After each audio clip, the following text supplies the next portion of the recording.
Hello everybody, welcome back to another Derri-Gacha video. This is going to be potentially like going through the events and stuff that's been released, but mainly focusing on Haru, my opinions of her anyway. But considering that this game has now gotten a big update, I'm quite happy. Currently lusting over the Fenny skin, definitely want that, but also knowing that I'm buying pixels, but it's just like, it's not entirely because I'm lustful. It's because I kind of want to support the game as well, because I still think it has potential, the ability to become better than it is now. In fact, potentially one of the most enjoyable gachas that I've ever played. It just needs a little bit more here and there. But anyway, that's like another video, you know? I'm just saying that I've seen the skins to just fucking poggers, to be honest. But anyway, the main topic, Haru. How does she play? How does she feel? Well, to be honest, I quite like the idea, going back go right back to when I first saw her in the, would you call it a reveal trailer? It is the reveal trailer, isn't it? When I first saw the fact that she had like a short sword, and you could just swing it about with her, with her skill and shit like that. That was amazing. I found that really interesting. Was really excited to get her. And thankfully, now that the updates come out, got her in the first temple. I've seen a lot of Harus being gotten quite easily. I don't know whether it's a thing that's just luck is on everyone's side, or if it's something else. But I got mine literally the first temple, insta get. Honestly, I just got ecstatic. I mean, I can't form into words how happy I was when I got her, because she just looked so amazingly fun. The gameplay you're seeing right now is of not a properly built Haru, because I've literally, as we'll go into one of the bits later where I'm in the new Gigalink event, that same day when I got her, I just put some shit on her and I just gave her a go, right? That's all it is. I've not built her, so she does pretty shit damage at the moment. But I can say that she has got a lot of potential in her. The biggest fact that I have, the biggest joy that I have with her, let's just say that, I like the fact that her sword knocks back enemies. It seems that although this game is not really based on rotations, you can actually use her nicely, again, because she's designed for anti-horde. She's meant to be going against loads of enemies and just kind of dealing with them. Smaller fodder kind of thing. She does a good job, actually. She's very, very cool to use. And I do like the fact that her skill actually has 5 charges instead of, I assumed it was going to just be one, and it'll, go through its cooldown and then it'll be available again before you can use it. But no, it has got 5 separate charges, which I really, really like, because then it just feels like the gameplay isn't slowing down that much. You can still use it. It's more about timing when to use it than just, oh, I'll use it once and then wait for like 6 seconds for it to come back again. It feels way more strategic than it otherwise could have been, so I'm very happy about that. Her ultimate, quite interesting as well. I haven't really read into it too much, but I think you can, once you use it the first time, you have the ability to use it a second time and potentially a third, depending on if you've got the manifestation, alignment, whatever. I've got it up to 2 at the moment, so I've one of her I want to call them constellations, because that's essentially what they are. But the point is, her ultimate can now be used about up to 3 times. Some of this footage will only be showing me using it twice before it has to recharge. But there's something that I upgraded. It was actually her manifestation, I think, which is separate from the game's version of Constellations. But it still kind of does similar things, except you're just using a different resource. But basically, you do it you do 2 nodes. That's the first ability you get. You can use it the first time. You can use it for a third time. And honestly, I feel like it's pretty cool. Honestly, I really, really do. Don't disregard the fact that I'm using a really cold ammunition pistol. I'm using cryo for some reason. Really, I had no idea. I literally just put whatever I could on her, and I was just like, yeah, let's go. So I was pretty excited to test her.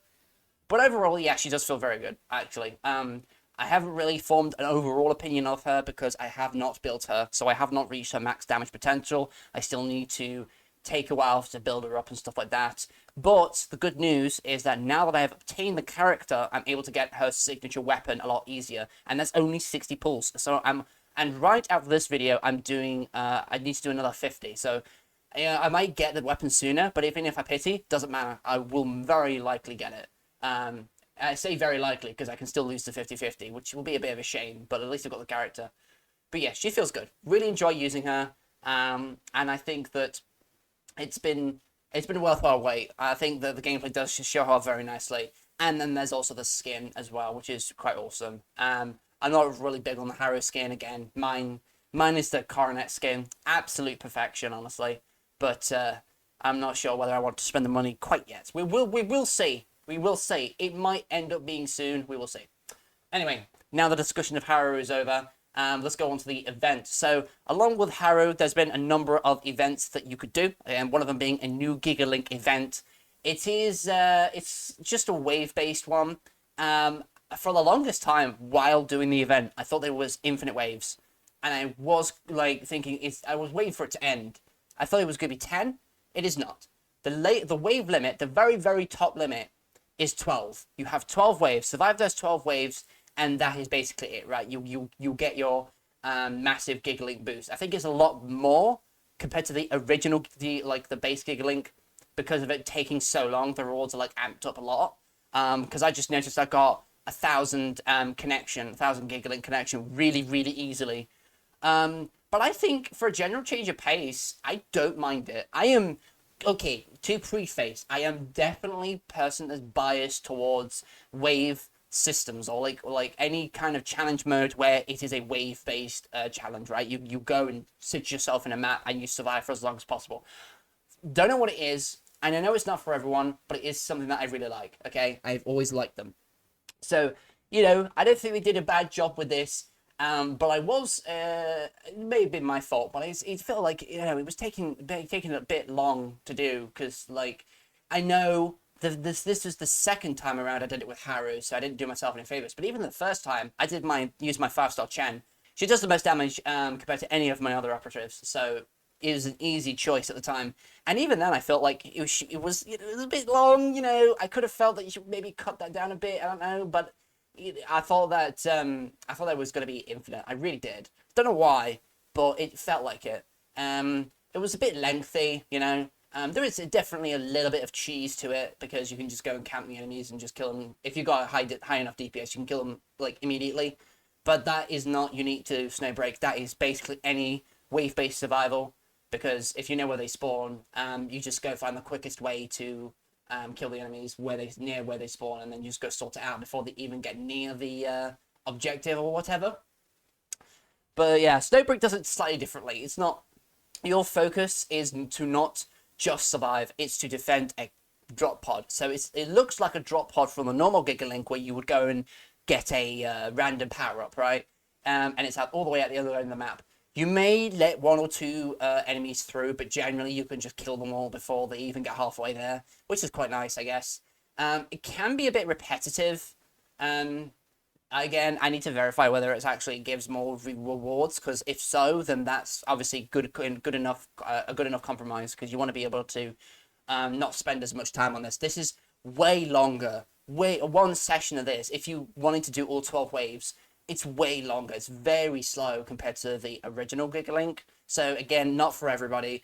Not everybody has enough time to dedicate to this, but maybe like a single run, maybe 2 will be enough. But it was good, honestly. I appreciated the fact that it was just there to experiment a bit, right? Because you could go for something completely outlandish, but I think that this was quite safe to do, and I enjoyed it, honestly. Especially because I actually got 2 players who had, at one point, they had 2 5-star lives, and it was quite fun, actually. So we had a lot of, AoE DPS there, so it was quite nice. I particularly enjoyed it. But honestly, I don't think I would do it, all the time. I think I would still do normal Gigalink, but to be fair, I'd still prefer it to be more of a permanent event, so if I wanted something a little different, I'd go and choose this as well. Right, so as far as I'm aware, just as a little addition at the end, I think there's only a single map that you can go on, so you'll probably be looking at the same sort of stuff. I will need to verify this as well, because I've only done 2 runs. They've both been on the same map. I have no idea if they do actually have different maps on, but I do know they have 2 different difficulties. There's normal, and then there's hard. I've not done hard yet, because it is time-gated, so we need to wait a week for that to come out. We'll try hard. We'll put out a separate video on that, because that'll probably be, obviously, a lot different. The experience will be adjusted to make up for the fact that it's supposed to be hard, more difficult, more challenging, whatever. But now that that's over and done with, the main thing, one of the other main things is the story. So the Fogbound Dreams event, unfortunately, I have not tried it. Not yet, anyway, but I will. And apparently, it's actually the main story, but for the purposes of this event, you'll get early access to it. So right now I'm on chapter 9. I'm not going too far through the story because I still want to be able to level up so that I can gain access to the story, to the next chapter, so that it doesn't break the progression that I'm going through at the moment. So I don't have a long period of time where I'm not doing anything, where I'm not participating in the story, where I'm not, where I kind of forget the details of it. But yeah, I think it's promising. I think that they did a good move because the fact that they only had 10 chapters in the story originally. Yes, it's only a singular chapter, but for some story progression at this stage, where I admit a lot of players have already just blitzed through the story and are they passed chapter 10 ages ago.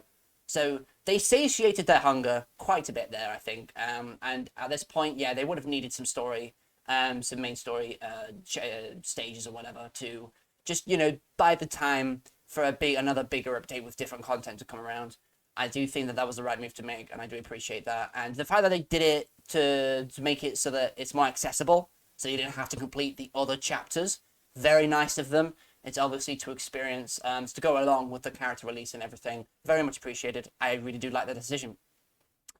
And what else have I got to mention? Well, the last bit really is got to be the quality of life changes. So I don't know how many people have noticed this, but there have been a lot of quality of life changes concerning this game, especially comparing like the more serious bits about it. So, for example, before the update, this update came out, we had the characters. All the characters, you could only level them if you had your adjutant level to that same point, right? So it's a weird way of saying you needed to you needed to level up first to level up your operators. And it just, I get what they were going for, right? Because they wanted to make sure that they paced the content a bit. There will, like as I said, there will always be people who blitz through the story. It won't matter to them necessarily to take the time or anything. They will just blitz through. They will just go and do everything immediately. So that was just a way of forcibly slowing them down, making them like enjoy the game a bit more, so that they, it buys them a little bit of time, so that they can actually develop some other content. But I think that at later stages it just becomes a nuisance because, once you're at max level, it's not really an issue. But if I just want to experience the other content, for example, if it's not story related, it's a good example, dispatch. Anything anything for dispatch, right? You are just gated because you don't have high enough characters, but you can't get higher characters unless you level up your adjutant level, and you can't level up your adjutant level because you don't have enough stamina. And it's a problem that it's a chain of problems. It did suffer a bit, honestly. So I can't, basically with the old system, I couldn't go and do the other harder dispatch different levels, right? Because my characters just weren't powerful enough. That was completely locked out of them. There was nothing I could do. But now I can just go and level everyone up, which is quite nice. Story is still level gated, which I don't really mind because that was a lot less important. I'm from that one, don't just go and do the story all immediately. I like to take my time with things because I know gachas don't have a lot of content, but I do appreciate them lifting the cap for the characters so that I can actually go and farm a bit more, get more rewards, get more resources and stuff like that. Really does help. Some of the other bits include some UI changes. So, for example, in the base, when a character needs, or not necessarily needs, but when you can speak to a character for a random event, they normally didn't have anything that showed them that you could talk to them, or at least if it was very little. I think the only way you knew which character to talk to was by going to the map while you were in your base, your dormitory area, right? For the gacha, general gacha terms of dormitory, but it's called the base. And this, you could only go to the map and find out who the character was. You couldn't just look around and have it pointed out to you, right? It was a bit weird. It's not.